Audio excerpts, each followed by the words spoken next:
Hello dear everyone, मैं सुनीता सिंह स्वागत करती हूँ आप सभी का एयर केमिस्ट्री क्लासेज में। और अभी क्लास में करने वाले हैं क्लास 11 केमिस्ट्री चैप्टर 3 से एक्सरसाइजेज एनसीईआरटी क्वेश्चन करेंगे हम लोग।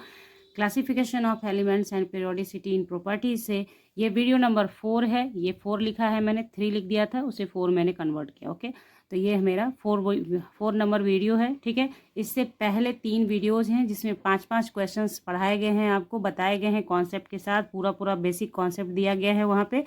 यहाँ पे मैं 16 क्वेश्चन नंबर से स्टार्ट करके 20 तक आऊँगी, यानी 5 क्वेश्चन का स्लॉट है। ठीक है, और आपको बता दूं कि 5-5 क्वेश्चन का छोटा छोटा वीडियो मैं इसलिए आपको प्रोवाइड कर रही हूँ ताकि जितना कॉन्सेप्ट देने में वक्त लगे वो लेते हुए भी मैं आपको सब कुछ समझा पाऊँ। ठीक है, अगर एक ही वीडियो में सबको समराइज़ किया जाएगा तो कहीं ना कहीं कुछ ना कुछ मुझे छोड़ना पड़ेगा समझाते वक्त कि हाँ भैया, कहीं तो कुछ लेना होगा स्पेस ताकि कम समय में कंप्लीट हो जाए।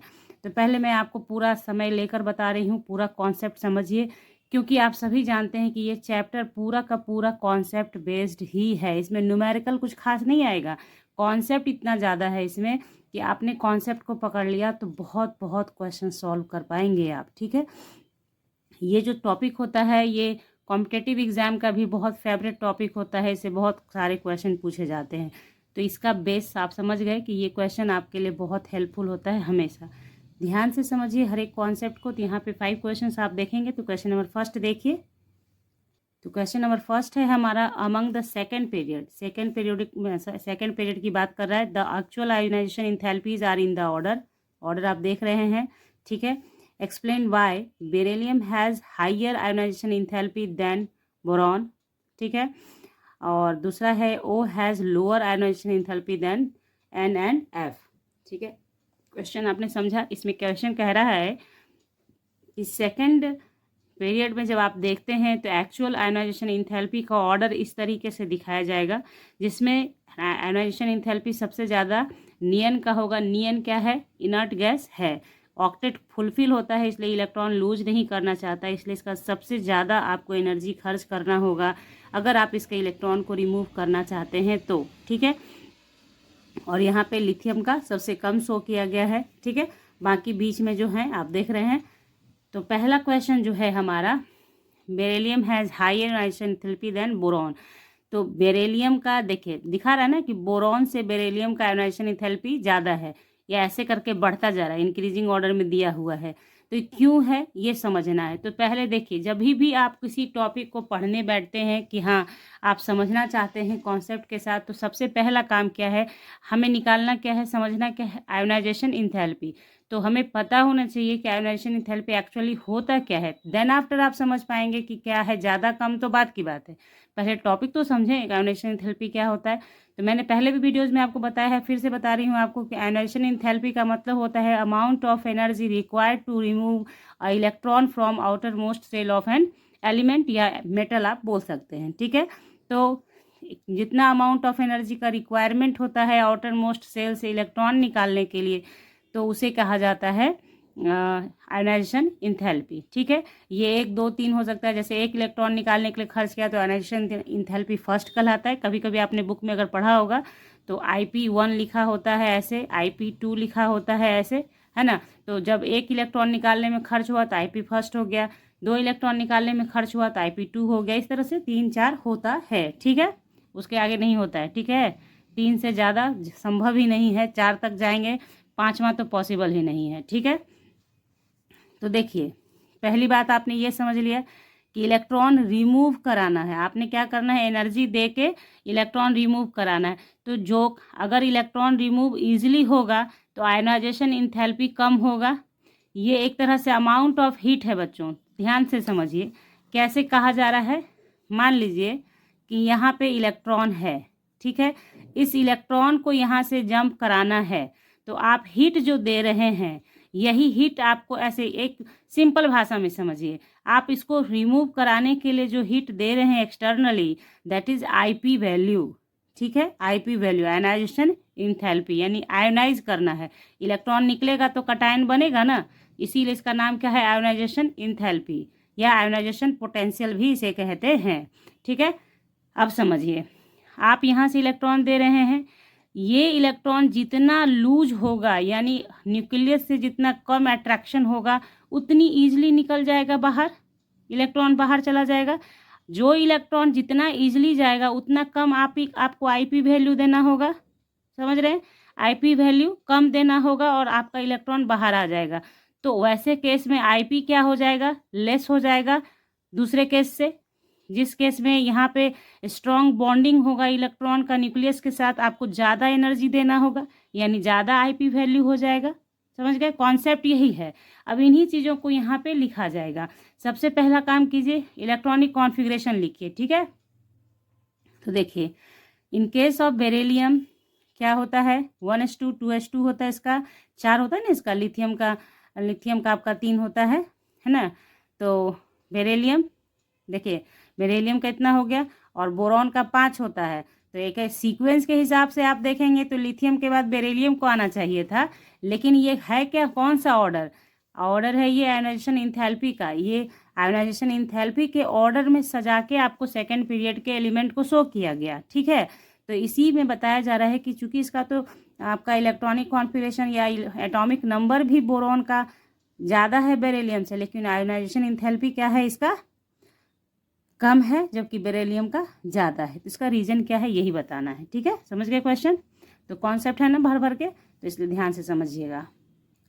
तो देखिए, इन केस ऑफ बेरिलियम आपने लिख दिया outer most electron is present in 2s orbital, while in B यानी कि boron 2s 1s2 2s2 2p1 लिखेंगे आप, 5 इलेक्ट्रॉन है। It is present in 2p orbital since 2s electrons are more strongly attracted by nucleus than 2p electrons. Therefore, lesser amount of energy is required to knock out the 2p electron than 2s electron. Consequently, ionization enthalpy of beryllium is higher than that of B. समझ गए आप क्या है खेल इसमें, कि configuration लिख के दिखा के आपको कहा कि बेरिलियम में लास्ट इलेक्ट्रॉन 2s में है, जबकि बोरॉन में 2p में है, और 2s ऑर्बिटल यानी s ऑर्बिटल जो होता है उसका इलेक्ट्रॉन ज़्यादा अट्रैक्टेड होता है न्यूक्लियस से। क्यों? क्योंकि उसका जो शेप होता है ना वो स्फेरिकल शेप होता है, जबकि आपके p ऑर्बिटल का शेप डम्बल होता है। ये मैंने आपको कहाँ पढ़ाया होगा, एटॉमिक स्ट्रक्चर में, ठीक है। तो शेप होता है ऐसा, एटॉमिक स्ट्रक्चर के बाद ही ना ये चैप्टर पढ़ते हैं हम लोग। तो देखिए, s क्या होता है, स्फेरिकल शेप का है, जबकि ये डम्बल शेप का होता है। तो इसमें जो इलेक्ट्रॉन है उसका डायरेक्ट अट्रैक्शन इसके साथ होगा, जबकि इसमें जो इलेक्ट्रॉन होगा उसके अट्रैक्शन में दूरी बढ़ जाएगी, जिसके कारण क्या होगा, 2p इलेक्ट्रॉन को निकालना ईजी होगा। मीन्स कम लगेगा आईपी, और मुश्किल होगा मीन्स आईपी ज़्यादा लगेगा। तो इसका मुश्किल है, तो बेरिलियम का आईपी क्या हो जाएगा, ज़्यादा हो जाएगा देन बोरॉन। यही ना क्वेश्चन था, beryllium has higher delta IH than B, यानी आयोनाइजेशन एंथैल्पी देन बी। समझ गए आप, आपको रटने की नीड नहीं है, आपने बात समझ लिया तो आप लिख लेंगे। और कोशिश मैंने आपको, देखिए अभी 8 से 9 मिनट होने जा रहा है, एक ही क्वेश्चन मैंने आपको अभी तक समझाया है, और होपफुली कि आप किसी भी तरह से तैयार हो जाएंगे इस तरह के क्वेश्चन को जवाब देने के लिए। मतलब इस टाइप का क्वेश्चन कोई भी पूछेगा तो आपके पास कॉन्सेप्ट होगा भरपूर कि आप उसे बता सकें, ठीक है। आइए उसी में देखिए, दूसरी तरफ क्वेश्चन दिया कि oxygen has higher delta IH यानी कि ionisation enthalpy than nitrogen. Why? तो पहला हमने क्या करा, नाइट्रोजन का कॉन्फ़िगरेशन लिखा, ऑक्सीजन का कॉन्फ़िगरेशन लिख दिया। देखिए यहाँ पे मैंने फिर आंसर, देखिए इसमें सारा कुछ सेम दिखता है, सिर्फ क्या दिख रहा है कि इसमें 7 इलेक्ट्रॉन था, तो इसमें क्या है px1 py1 pz1, जबकि 8 वाले में क्या हो जाएगा, एक ऑर्बिटल पूरा p भर जाएगा, यानी p2 हो जाएगा। इसमें दो इलेक्ट्रॉन हो गया, इसमें एक एक एक। तो देखिए, we can see that in case of N2 2p orbitals are exactly half filled, therefore it is difficult to remove an electron from N than from O। बात आ रही है आपके समझ में, है ना, कि आप देख रहे हैं कि N7 में क्या है कि एग्जैक्टली हाफ फील्ड है, p ऑर्बिटल जो है एग्जैक्टली हाफ फील्ड है, यानी 2p3 है, क्योंकि मैक्सिमम कितना होता है 2p6 होता है, इसका आधा हो गया 2p3। और मैंने आपको पढ़ा रखा है हुन्स रूल में कि हाफ फील्ड ऑर्बिटल जो होता है स्ट्रांगली, मतलब हाफ फील्ड और full filled orbital more stable then partially field हो जाता है। तो हुन्स रूल के अकॉर्डिंग ये स्टेबिलिटी में ज़्यादा हो गया, जबकि ऑक्सीजन में क्या होता है, सिर्फ 2 ही ऐसा है, मतलब हाफ फील्ड तो है नहीं, पार्शियली फील्ड हो गया ना, इसमें कितना इलेक्ट्रॉन हो गया, 2 2 4 हो गया। ठीक है, बात आ गई समझ में आपके। तो पार्शियली फील्ड ऑर्बिटल जो होता है लेस स्टेबल होता है, इसलिए इसमें से इलेक्ट्रॉन को रिमूव करने के लिए आपको ज़्यादा एनर्जी देना होगा, क्योंकि स्टेबल है, ज़्यादा एनर्जी खर्च करेंगे तब जाके आप इलेक्ट्रॉन निकाल पाएंगे, जबकि ऑक्सीजन में कम एनर्जी में इलेक्ट्रॉन बाहर आ जाएगा। और यही था क्वेश्चन आपका कि ऑक्सीजन का आयनाइजेशन इंथैल्पी जो होता है वो लोअर देन होता है नाइट्रोजन एंड फास्फोरस, वाई। तो यही क्वेश्चन का आंसर हो गया। हाफ फील्ड, बस ये जो आपको बात है एग्जैक्टली हाफ फील्ड। और कुछ देखिए एटॉमिक स्ट्रक्चर के जस्ट बाद एनसीईआरटी इस चैप्टर को देता है। क्यों देता है? क्योंकि एटॉमिक स्ट्रक्चर में आपने इलेक्ट्रॉनिक कॉन्फिगरेशन पकड़ बना लिया, हूर्न्स रूल समझ गया, आप वो प्रिंसिपल समझते हैं, या बहुत सारी बातें वहाँ पे बताई जाती हैं जिसका यूज हम लोग यहाँ पे करते हैं। तो इसलिए सीक्वेंस में पढ़ने से आपका ही फायदा होता है बच्चों, और मैं पूरी कोशिश करती हूँ अपने बच्चों को सीक्वेंस में ही पढ़ाने की। ठीक है, तो ये हो गया, समझ गए आप, क्लियर कॉन्सेप्ट। तो इतनी देर तक अगर आपने कॉन्सेप्ट को क्लियर पाया है तो जल्दी से वीडियो को लाइक करें और जल्दी से अपने ग्रुप में शेयर करें ताकि और बच्चे जुड़ सकें, और सब्सक्राइब करें चैनल को विथ बेल आइकन। तो चलिए आगे बढ़ते हैं क्वेश्चन नंबर 17 पे। देखिए क्वेश्चन नंबर 17 है हमारा, how would you explain the fact that the first ionisation enthalpy of sodium is lower than that of magnesium but its second ionisation enthalpy is higher than that of magnesium. देखिए question सिर्फ क्या कहा कि आप कैसे explain करेंगे कि पहला जो आयोनाइजेशन इंथैल्पी होता है वो सोडियम का lower than that of magnesium होता है, but second ionisation enthalpy is higher than that of magnesium. यानी पहला आयोनाइजेशन इंथैल्पी सोडियम का कम होगा मैग्नीशियम से, जबकि सेकेंड आयोनाइजेशन इंथैल्पी की बात करेंगे तो वो ज़्यादा हो जाएगा देन मैग्नीशियम से। तो पहले देखिए इसमें मैंने क्या किया है, सिर्फ कॉन्फ़िगरेशन पे बात करेंगे पहले। तो जैसे आपने कॉन्फ़िगरेशन देखा है ना, तो देखिए कॉन्फ़िगरेशन को ध्यान से देखिए। तो सोडियम के केस में जब आप देखेंगे तो इस केस में क्या है, पहला आयोनाइजेशन इंथैल्पी क्या होगा, यहाँ से इलेक्ट्रॉन को निकालेगा। तो अगर हम बोलें कि फर्स्ट आईपी ऑफ Na, तो क्या है, यहाँ से इलेक्ट्रॉन निकलेगा, तो ये क्या है, हाफ, आपका क्या है, हाफ फील्ड है। जबकि आप देखिए मैग्नीशियम को भी ध्यान से देखिए तो ये फुल फील्ड है। ठीक है, और हूर्न्स रूल कहता है कि अगर हम ऑर्डर ऑफ स्टेबिलिटी देखें, ऑर्डर ऑफ स्टेबिलिटी, तो क्या होता है अकॉर्डिंग टू हूर्न्स रूल, आपने ध्यान दीजिएगा, थोड़ा सा समझ लीजिए। अकॉर्डिंग टू हूर्न्स रूल क्या हो जाता है, हूर्न्स रूल क्या होता है कि फुल फील्ड ऑर्बिटल जो होता है वो ज़्यादा स्टेबल होता है हाफ फील्ड से। ठीक है, और सबसे ज़्यादा लेस होता है कौन सा, पार्शियली फील्ड। ठीक है, पार्शियली फील्ड ऑर्बिटल, समझ गए आप इतना सा। तो देखिए फुल फील्ड जो है तो फुल 1s3s2 है, ये फुल फील्ड है, इसका स्टेबिलिटी इससे तो ज़्यादा है ना। ये हाफ फील्ड है जबकि ये फुल फील्ड है, तो फुल फील्ड है इसलिए स्टेबल है, ये लेस स्टेबल है। तो पहला आयोनाइजेशन इंथैल्पी ऑफ सोडियम जो होगा वो कम होगा, लोअर देन होगा मैग्नीशियम। क्यों होगा, क्योंकि आपको मैंने अभी जस्ट कॉन्सेप्ट दिया कि हाफ फील्ड है तो इससे एनर्जी निकालना ज़्यादा आसान होगा देन फुल फील्ड से, जिसके कारण इसका आईपी वैल्यू कम होगा। पहला आईपी वैल्यू ऑफ सोडियम कम हो गया, मैग्नीशियम का ज़्यादा हो गया। अब आइए, अगर आपने समझ लिया तो आप कमेंट सेक्शन में लिख सकते हैं कि सेकंड वाला जो लिखा गया है कि second ionisation enthalpy of higher than that of magnesium, Y.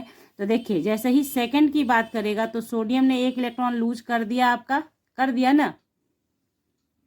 देखिए आपका क्या है, यहाँ पे सोडियम ने पहला इलेक्ट्रॉन लूज किया तो इसका कॉन्फिगरेशन अब कैसा हो गया, 1s2 2s2 2p6 3s से इलेक्ट्रॉन जा चुका है बाहर। जबकि मैग्नीशियम जब लिखेगा तो क्या लिखेगा, 1s2 2s2 2p6 3s1। ठीक है, ऐसा ही होगा जब एक एक इलेक्ट्रॉन लूज होगा। तो अब फिर आप देखेंगे कि यहाँ पे जो है आपका, एक तो ये क्या हो गया, न्यूक्लियस के नज़दीक भी चला गया, और दूसरी बात साइज छोटा हो गया। देखिए न्यूक्लियस से नज़दीक चला गया, साइज भी छोटा हो गया, और तीसरी बात ये फुल फील्ड हो गया, 2p6 क्या हो गया, फुल फील्ड ऑर्बिटल हो गया। तीन बातें मैंने आपसे कही, क्या क्या, कि फुल फील्ड हो गया, फुल फील्ड ऑर्बिटल हो गया, फुल फील्ड ऑर्बिटल। ठीक है, दूसरी बात साइज भी छोटा हो गया, साइज डिक्रीजेज। ठीक है, ये सारे कॉन्सेप्ट काम करते हैं आईपी वैल्यू के लिए।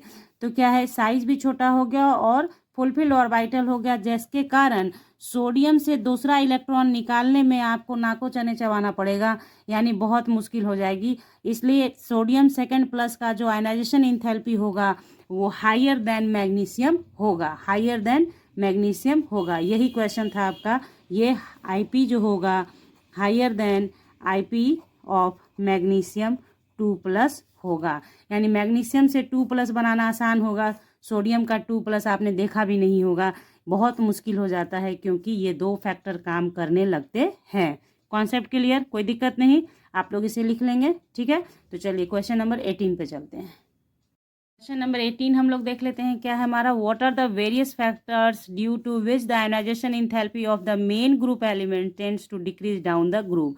यानी कि ऐसे फैक्टर्स के बारे में चर्चा कीजिए जो कि आयनाइजेशन इंथैल्पी डिक्रीज करता है down the group main group elements में। क्यों, तो ये पूरा बात आपको समझाना है। ठीक है, अब आपका सब the increase in atomic size, इसको एकदम अंडरलाइन करके रखिएगा। Atomic size the of electron, atomic size of electron shells increases. देखिए, जैसे जैसे इलेक्ट्रॉन एटॉमिक साइज बढ़ता है, सेल का साइज बढ़ता है, एटॉमिक नंबर बढ़ता है।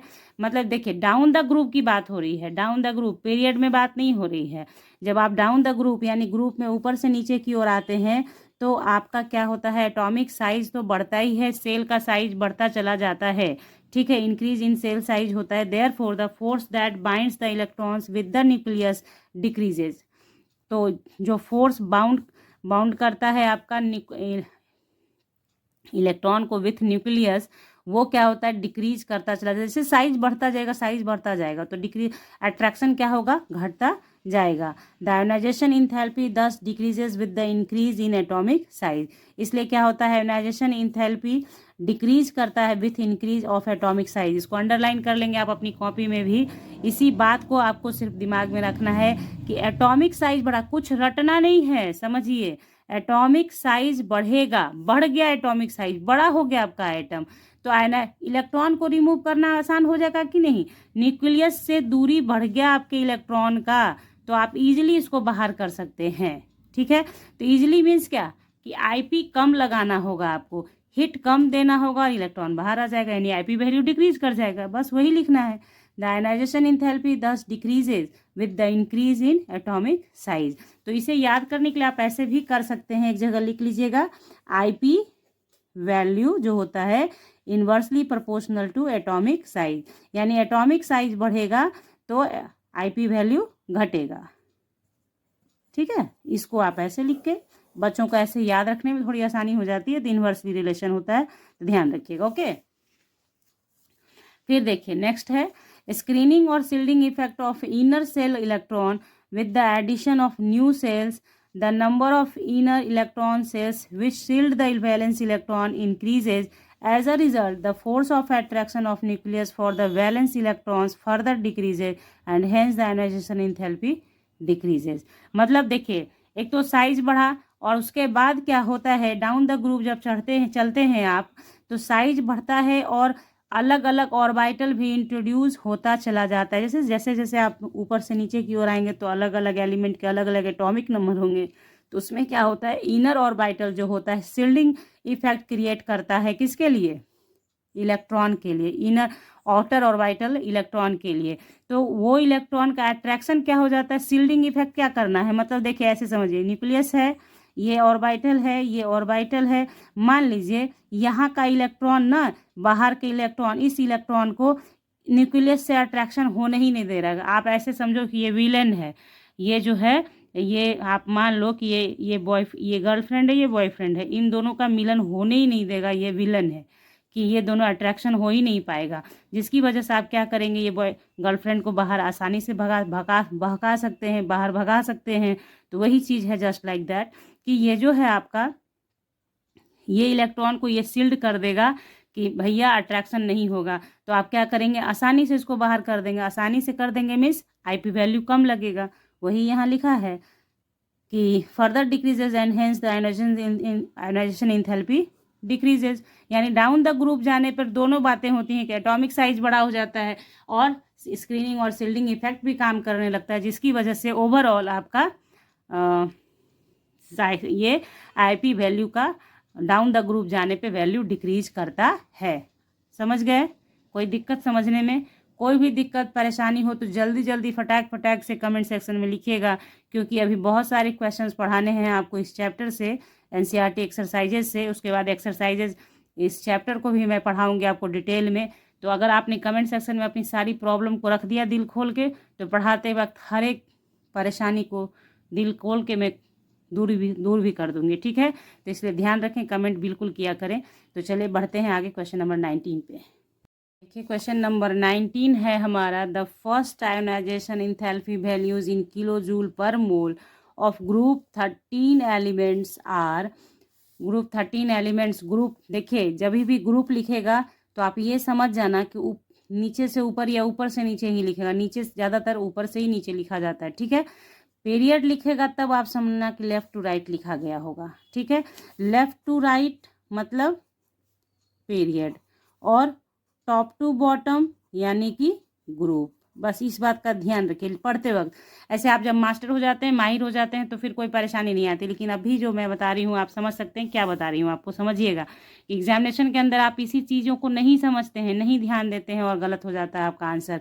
तो बस बिल्कुल ध्यान देते हुए पढ़ना है हमें कि ग्रुप 13 एलिमेंट्स के बारे में बात कर रहा है। आयोनाइजेशन एंथैल्पी दे रखा है इन किलो जूल पर मोल। तो देखिए दे रखा है क्या, आपका बी का 801 है, एल्यूमिनियम का 577 है, और गैलियम का 579 है, इंडियम का 558 है, टुलेरियम का 589 है, ठीक है? तो इस तरीके से दे रखा है, ठीक है ना? किलो जूल पर मोल में है। Okay, how would you explain this deviation from the general trend? तो ये जो एक जनरल ट्रेंड होता है, ऐसा देखा जाता है कि आईपी वैल्यू जब आप टूवर्ड्स लेफ्ट टू राइट जाते हैं तो वो क्या होता है आपका, यहाँ पे लेफ्ट टू राइट की बात नहीं करना है हम लोग को, ग्रुप की बात करना है ना, ग्रुप एलिमेंट का देखना है। ऊपर से नीचे की ओर जो एक जनरल ट्रेंड आपको पढ़ाया गया कि आईपी वैल्यू जनरली क्या होता है, बढ़ता है ना? तो यहाँ पे आप देख रहे हैं कि जैसे जैसे नीचे की ओर जा रहा है आईपी वैल्यू क्या हो रहा है, यहाँ पे ज़्यादा था, नीचे वाले में थोड़ा कम हो गया, और यहाँ पे थोड़ा सा डेविएशन है, और यहाँ थोड़ा कम, और फिर बढ़ रहा है। तो ऐसा एक जनरल ट्रेंड से अलग ही डेविएशन है इसका, क्यों, है ना? ये क्वेश्चन पूछ रहा है। एक जनरली आपको मैंने बता दिया कि ग्रुप में जब ऊपर से नीचे की ओर आप चलेंगे तो आपका क्या हो जाएगा, आईपी वैल्यू डिक्रीज करता है। तो यहाँ पे ऐसा क्यों नहीं हुआ, एक जनरल जो ट्रेंड है उसके अकॉर्डिंग, तो ये आपको बताना है, ठीक है?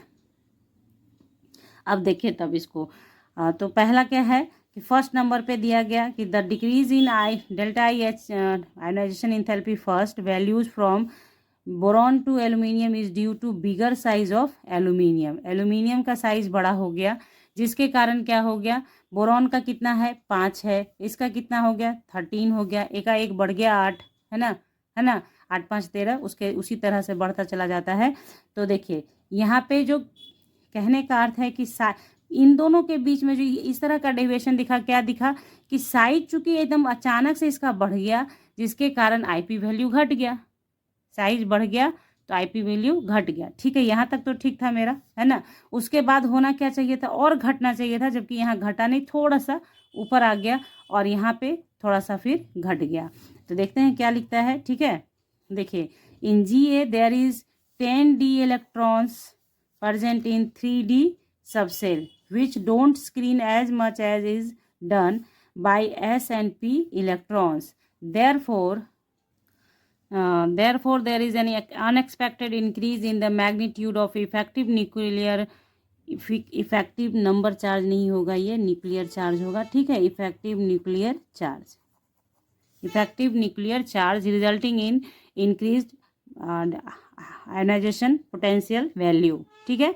तो जैसे देखिए ये जो पीछे मैंने बताया है एकदम जस्ट उसी तरीके से दिया गया है कि गैलियम में क्या है 3D इलेक्ट्रॉन, 10 3D इलेक्ट्रॉन होते हैं, और 3D जो सबसेल होता है उसका जो स्क्रीनिंग होता है वो S और P की तरह नहीं होता है, ठीक है? जिसके कारण क्या होता है, unexpected increase in magnitude of effective nuclear charge resulting in increase value.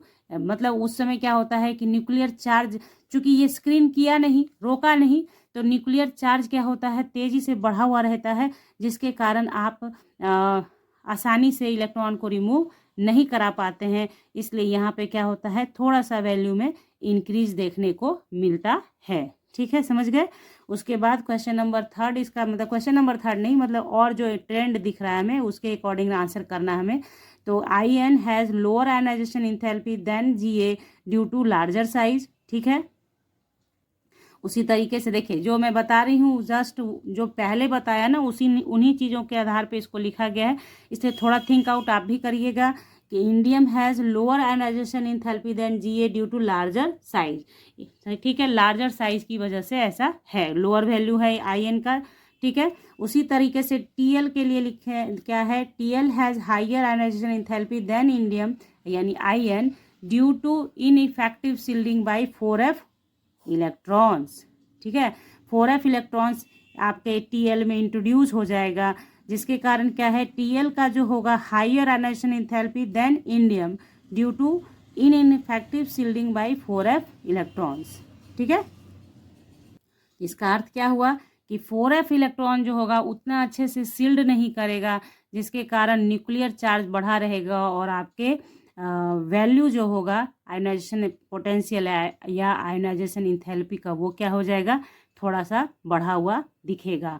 तो जैसे जैसे कि आप देखिए क्वेश्चन में मैंने आप देखिए यहाँ पे है ना, जैसे इंडियम का कितना है 558 है, जबकि इसका 589 है, तो इसका वैल्यू थोड़ा सा ज़्यादा है देन इंडियम। ठीक है, तो इस ट्रेंड को समझाने में जितना यहाँ पे गया है, इन सारी बातों को एक एक करके फिर से मेरी वीडियो को देखा, समझिए। देखने के बाद आपको ऐसा नहीं होगा कि आप एक बारी पढ़ेंगे तो आपके समझ में नहीं आएगा, आपके समझ में सारी बातें आएंगी, क्योंकि सब एक दूसरे से जुड़ी हुई बातें हैं। ठीक है, क्वेश्चन नंबर 20 पे चलते हैं अब। क्वेश्चन नंबर 20 है क्या, which of the following pairs of elements would have a more negative electron gain enthalpy, O और F और Cl। देखिए अभी तक आपने जो भी क्वेश्चन बनाया वो IP था, यानी कि पॉजिटिव चार्ज बनाने के लिए जब इलेक्ट्रॉन को निकालना होता है तो जो एनर्जी खर्च करना होता है तो वो हो गया आयनाइजेशन पोटेंशियल या आयनाइजेशन इंथैल्पी। लेकिन अब इलेक्ट्रॉन ऐड भी तो कराते हैं, नॉन मेटल्स इलेक्ट्रॉन लेता भी तो है, तो उसके लिए भी तो कोई काम करेगा। तो वो काम कौन करेगा, आपका इलेक्ट्रॉन गेन इंथैल्पी उसको कहते हैं। मतलब इलेक्ट्रॉन एडिशन कराने में जो एनर्जी होता है उसे क्या कहेंगे, इलेक्ट्रॉन गेन इंथैल्पी कहते हैं। ठीक है, अब यहाँ पे है मोर निगेटिव इलेक्ट्रॉन गेन इंथैल्पी। देखिए यहाँ पे सिर्फ समझना है आपको कि इलेक्ट्रॉन गेन इंथैल्पी तो निगेटिव होता ही होता है, अब कहीं लेस होगा कहीं मोर होगा। तो यहाँ पे क्या है क्वेश्चन मेरा कि इनमें से मोर इलेक्ट्रॉन गेन इंथैल्पी किसका होगा, O का या F का, या F का और Cl का। ठीक है, तो आइए देखते हैं क्या है इसका आंसर। तो देखिए पहला ये है हमारा, तो उसके अकॉर्डिंग ही देखेंगे। ठीक है, तो देखिए the negative electron gain enthalpy of F इतना है। ठीक है, ये बुक में भी आपके दे रखा है, is more than that of oxygen. Oxygen का कितना है आपका -141 है, is on account of a smaller size of F atom and its greater urge to have a noble gas configuration, only 1 electron is needed as compare to oxygen 2 electrons are needed. बात आ गई समझ में आपको कि ज़्यादा electron negative electron gain enthalpy किसका होगा, फ्लोरीन का होगा देन ऑक्सीजन। क्यों, क्योंकि आपका जो फ्लोरीन है इसका होता कितना है, 9 होता है। फ्लोरीन का कितना 9, कॉन्फिगरेशन 1s2 2s2 2p5 है ना। तो ये एक इलेक्ट्रॉन मात्र लेगा, देखिए ये एक इलेक्ट्रॉन मात्र लेगा तो ये किसके जैसा हो जाएगा, नियन के जैसा हो जाएगा, इनर्ट गैस कॉन्फिगरेशन प्राप्त हो जाएगा। जबकि ऑक्सीजन का कितना होता है, 8 होता है, तो इसको 2 इलेक्ट्रॉन चाहिए होगा नोबेल गैस कॉन्फिगरेशन को प्राप्त करने के लिए। इसलिए क्या होता है आपका फ्लोरीन का निगेटिव होता है, इलेक्ट्रॉन गेन इंथैल्पी जो है वो मोर निगेटिव देन ऑक्सीजन होता है। नेक्स्ट क्या है, फ्लोरीन और क्लोरीन में किसका होता है, तो देख लीजिए आप कैसे होगा। हर एक जगह पे कॉन्फ़िगरेशन लिखना बहुत ज़रूरी है, तभी आपके समझ में आता है। तो फ्लोरीन का कॉन्फ़िगरेशन लिखिए, तो अभी जस्ट ऊपर लिखा था मैंने, उसी को सिर्फ वहाँ पे P5 लिखा था, इसको PX PY Z में कन्वर्ट कर दिया। क्लोरीन के लिए भी लिखा आपने, दिख रहा है आपको साइज में फ़र्क है, ठीक है। तो chlorine has more negative electron gain enthalpy, answer क्या हो गया हमारा कि chlorine has more negative electron gain enthalpy because in F the incoming electron is added to smaller n बराबर 2, ठीक है। n बराबर 2 में ऐड हो जाएगा अपकमिंग इलेक्ट्रॉन, जबकि आपके क्लोरीन में क्या है, थर्ड नंबर में जाना है, ठीक है। Quantum level and suffer significant repulsion from the other electrons present in this level. In Cl, the added electron goes to n बराबर 3 quantum level and occupies a larger region of space, and electron repulsion experienced is far less. आपका क्या है, fluorine के case में क्या है, देखिए एक कॉन्सेप्ट है ये, जब आप किसी एक खास टॉपिक को पढ़ेंगे, जब मैं आपको इलेक्ट्रॉन गेन इंथैल्पी पढ़ाऊंगी तो वहाँ पे उससे जो फैक्टर अफेक्टेड करते हैं वो सारे पढ़ाऊंगी। तो क्या है वहाँ पे एक इफेक्ट क्या करेगा, चूंकि साइज फ्लोरीन का छोटा है क्लोरीन से, तो इलेक्ट्रॉन जो आएगा बाहर से आएगा ऐड होने के लिए, वो ज़्यादा रिपल्सन एक्सपीरियंस करेगा क्योंकि छोटा साइज है यहाँ पे। तो इलेक्ट्रॉन का रिपल्सन वहाँ पे वो आपका फील करेगा, जिसके कारण जो और उसके लेकिन क्लोरीन के केस में क्या होगा, थर्ड नंबर लेवल पे इलेक्ट्रॉन को जाना है, थर्ड नंबर लेवल पे, ये सेकंड लेवल है, ये थर्ड है, थर्ड क्वांटम लेवल है, जिसके कारण लार्जर रीजन ऑफ स्पेस मिलेगा, इलेक्ट्रॉन रिपल्सन कम होगा, और इसकी वजह से क्लोरीन का मोर निगेटिव इलेक्ट्रॉन गेन इंथैल्पी होगा देन एफ।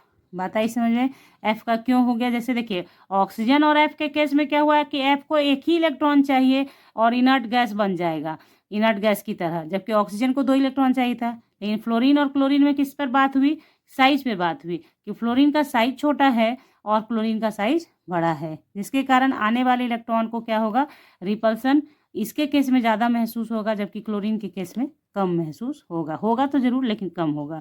इसलिए इस तरीके से यहाँ पे ये कॉन्सेप्ट क्लियर हुआ आपका। तो इस आशा के साथ कि जो भी मैंने अभी आपको पढ़ाया वो सारा कॉन्सेप्ट आपके दिमाग में गया है। इसके आगे 21 से 25 तक के वीडियोस जल्दी ही आ जाएंगे, उसके लिए बस फटाक से करना कुछ नहीं है, आपको सब्सक्राइब करके रखना है चैनल को। जैसे ही वीडियोज अपलोड हों आपको मिल जाएंगे और आप उसे देखें। अगर आपको इन सारे ये जो मैंने अभी आपको लिखा पढ़ाया है इसका नोट्स चाहिए तो आप कमेंट सेक्शन में डालिएगा, तो मैं आपको प्रोवाइड करूँगी टेलीग्राम ग्रुप पे। तो मिलते हैं आपसे नेक्स्ट क्लास में नेक्स्ट टॉपिक के साथ नेक्स्ट वीडियो में। तब तक के लिए bye, thank you, take care. पढ़ाई जारी रखें, पढ़ाई कभी भी रोके नहीं। मिलते हैं आपसे नेक्स्ट क्लास में।